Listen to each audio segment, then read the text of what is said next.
योजना की शुरुआत मात्र 1 लाख रुपए के सम एश्योर्ड से हो जाती है। सम एश्योर्ड क्या होता है उसके बारे में भी मैं आपको बता देता हूँ। सम एश्योर्ड एक ऐसा अमाउंट है जो कि फिक्स है, पॉलिसी होल्डर के होने और ना होने पे मिलता ही मिलता है। इसका मतलब ये नहीं है आपने 1 लाख रुपए जमा करने हैं। मैक्सिमम की कोई लिमिट नहीं है, आप अपने अकॉर्डिंग चूज कर सकते हैं आपको कितने अमाउंट की पॉलिसी चाहिए। 18 से 50 वर्ष के व्यक्ति को ये पॉलिसी मिल सकती है जो वो अपने बच्चों के लिए और अपने पूरे परिवार के लिए ले सकता है। कितने सालों के लिए पॉलिसी ले सकते हैं? 13 वर्ष से लेके 25 वर्ष के बीच में आप चुनाव कुछ भी कर सकते हैं कि कितने सालों के लिए आपको ये पॉलिसी चाहिए। फॉर एग्जाम्पल, एक व्यक्ति जिसकी उम्र 30 साल की है, उसने 10 लाख रुपए का सम एश्योर्ड यानी कि एक अमाउंट जो कि फिक्स है वो तय किया है 10 लाख रुपए का। उन्होंने 22 साल का चुनाव किया है जिसमें उनको जो पेमेंट करनी है वो सिर्फ 19 साल करनी है। लास्ट के 3 साल कोई पैसे जमा नहीं करने हैं। इसी एग्जाम्पल के तौर पे हम पूरी वीडियो में कैलकुलेशन भी करते चले जाएंगे।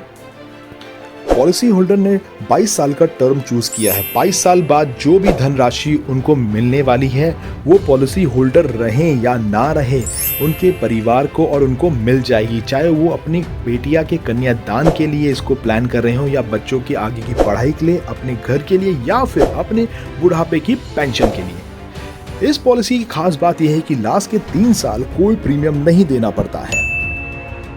इस पॉलिसी को सबसे सर्वश्रेष्ठ पॉलिसी बच्चों के लिए और परिवार के लिए क्यों कहा जाता है, इसको भी समझ लेते हैं। एग्जाम्पल हम वही लेंगे उस व्यक्ति की जिसकी उम्र 30 साल की है, उन्होंने 22 साल के लिए इस पॉलिसी को लिया है।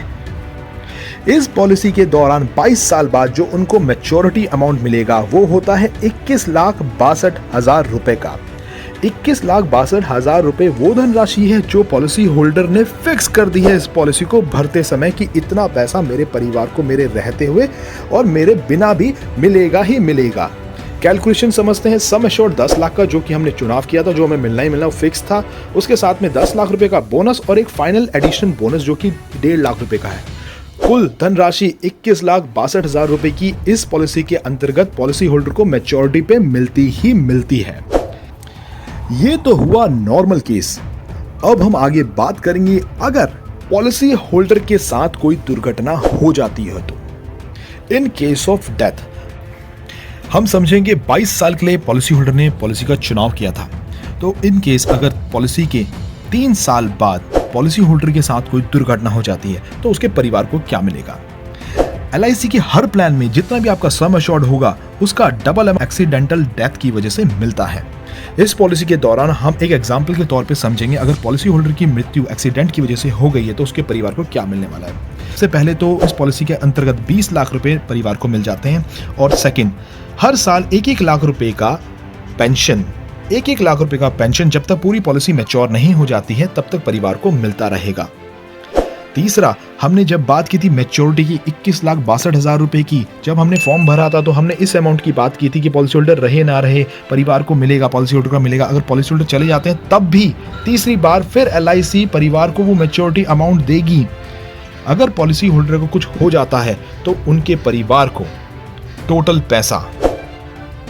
धनराशि 60,62,000 रुपए की मिलती है। अब हम चेक करेंगे इस पॉलिसी के अंतर्गत पॉलिसी होल्डर को कितने पैसे भरने हैं।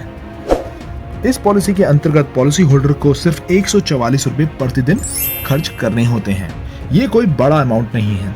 मैंने पूरी कैलकुलेशन के साथ में बता दिया है कि प्रतिदिन और मंथली, क्वार्टरली, हाफ ईयरली आप क्या पैसे जमा करते हैं। ये आपके ऊपर निर्भर करता है आप अपने बच्चों के सुनहरे भविष्य के लिए और परिवार की सिक्योरिटी के लिए कितने पैसे जमा कर सकते हैं। मेरा नाम है आशीष सिंह रावत। आई होप दोस्तों मैंने आपके सारे सवालों का जवाब दे दिया होगा।